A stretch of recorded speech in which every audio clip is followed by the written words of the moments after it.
Good evening, everybody. As promised, I will give you a bit of feedback. First of all, thank you to those of you who have uploaded their rationals and gave feedback. Most of you have done the task. This is very good. Just a couple did not upload anything, and I will contact them and try to understand what happened.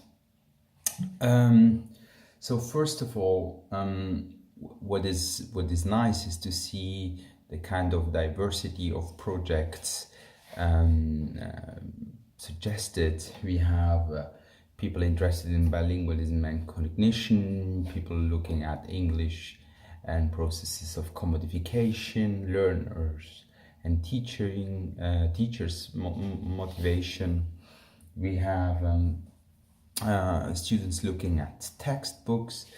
So this is great, and and this represents, of course, as well the kind of diversity of topics covered in the different modules that you probably have already attended.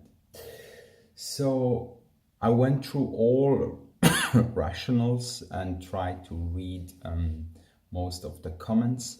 And I must say that everything makes completely sense. So you have all brilliant ideas, very, very good topics, and these are feasible research projects. Now you need to develop them, make them more concrete, and expand them, right? So for example, I think what would be important is to be much more explicit about why these topics should matter to us as supervisors, should matter to society, and actually more importantly, why they matter to you. It's often not very clear why you have chosen that topic and why and what is its relevance. And I think that this is one of the first things that you need to put in a rationale. Why this topic? Why not another? Then the second thing that you need to develop a little bit is the concepts that you use. It's not very clear often why you use these concepts and not other concepts, and what do you mean by these concepts. For example, I'm taking now one concept that is used by a lot of you, and it's the concept of motivation, right? So it's not very clear why. So this is a theoretical concept that has a long history, and it's very important that when you use that concept is that you explain very clearly what you mean by motivation, and on which and on who you rely on when using the term motivation, right? Because it can mean a lot of things to different people, and it would be very important. You need to be very clear about what do you mean. The same with the concept of the self. Many of you use that, and it's not very clear where it comes from. Of course, it's a concept that is used in applied linguistics and sociolinguistics and SLA and other subdisciplines of linguistics, but that's the point. So you need to be explicit about what do you mean. You need to provide some references so that we are clear about where do you want to position yourself.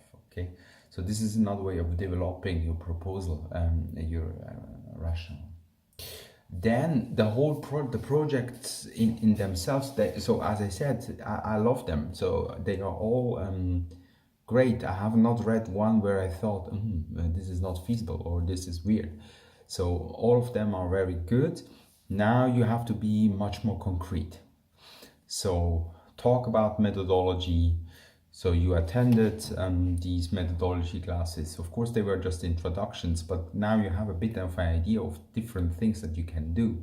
So what kind of methodology are you choosing? Who are your informants? How many informants are you going to involve?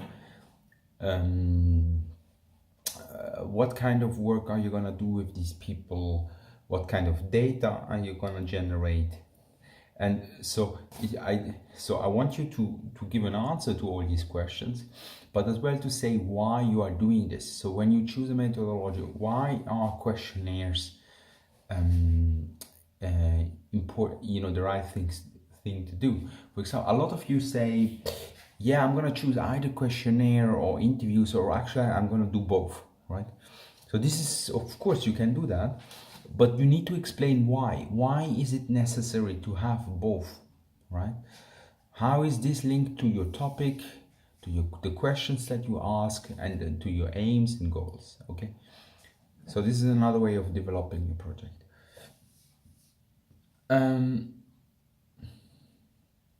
Yeah, and what it's interesting that you actually address some topics that are covered by a lot of our colleagues, and you are not citing them, and I don't have the impression that you have ever read them. So, and actually many of you cite literature that it's a bit outdated from the 90s, or I don't want to tell you that you need to cite only the kind of recent literature and that everything that was published in past is not good. It's just that another thing that you need to do is really to try, okay, once you have identified the topic that you are interested in, it's important to really get an understanding of the field and of the current conversations about learner motivations, okay, about bilingualism and cognition, right? So who are the key players at the moment? What are the common current debates? And I have the impression that that was not always clear in the proposals, and you need to. And one way of looking at finding that out is, as I already told you, is to read your supervisor, your potential supervisor, your tutors. So go on our websites, see who is in your field, and then try to read these people and try to see as well what type of work are they doing empirically, but as well how do they define their the theoretical concepts.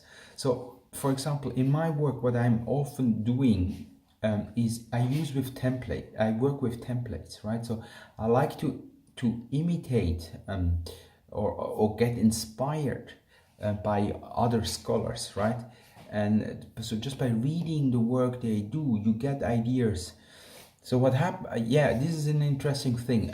So I heard from some of you that you actually have no idea what you want to do. So you are still trying to find a topic. It's kind of weird because I have the impression that all of you have presented very clear ideas. But good, even if you should be still confused and not sure about what you want to do, please read a lot. Go and read the work of your tutors, of my colleagues. Go or just choose a journal and try and read articles, and you get inspired by others. This is what we do all the time. I'm not saying that you need to copy or to copy someone else's work. I'm just saying get inspired, try to kind of brainstorm, and for the things that I mentioned before, I mean, for the questions of methodology, theory, look at how people do research and write research and get inspired, okay? Try to get a sense of what is feasible, okay? So for example, there are some people who want to work with families and want to look at family language policy, for example. And somebody said she wants to work at least, or I don't remember if it's a he or a she, at least with 5 families, right? I'm not sure that it's feasible for such a short period of time, right? But of course, you get a sense of what is feasible or not by just reading others' work and looking at how many families have these people worked, what kind of informant did they have, okay? So try to be now much more concrete, and I think that the next units will help you, especially the next one, where we ask you to engage with research questions, formulate research questions. So those of you who know me a little bit know that research questions are key, right? So this is the first thing. What are your questions? And many of you have not yet been able to develop them. That's okay, right? We are at the beginning of the process, but now it's, you know, what are your research questions? So what are you asking? What do you want to find out? Because everything else is gonna depend on that. The concepts that you use, the methodology that you, so the theoretical concepts, the methodology, the informants that you're gonna select, type of data that you're gonna generate, and the type of analysis that you're gonna make are all linked to your research questions. So your research questions come first. Okay, so try to think now about your research questions. Yeah, so, and at the end, to conclude, just a very short thing, practical thing.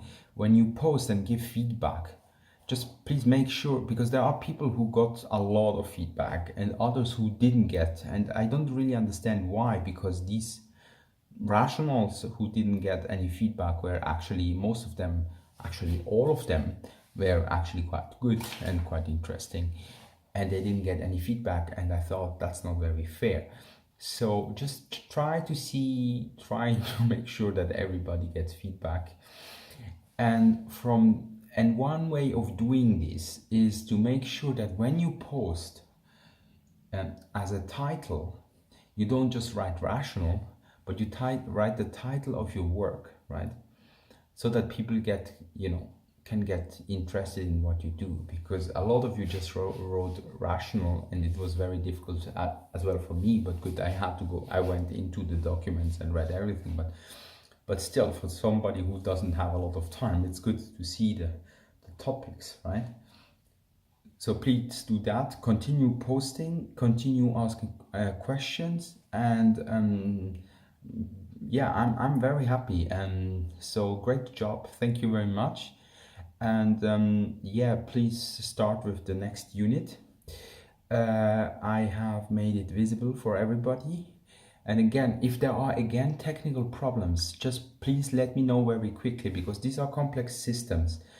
And if sometimes a link doesn't work, and sometimes I don't see the link, just let me know, okay? And yeah, the deadline for the next exercise is next Friday, or for this coming unit on research questions is the coming Friday. This is what is the date?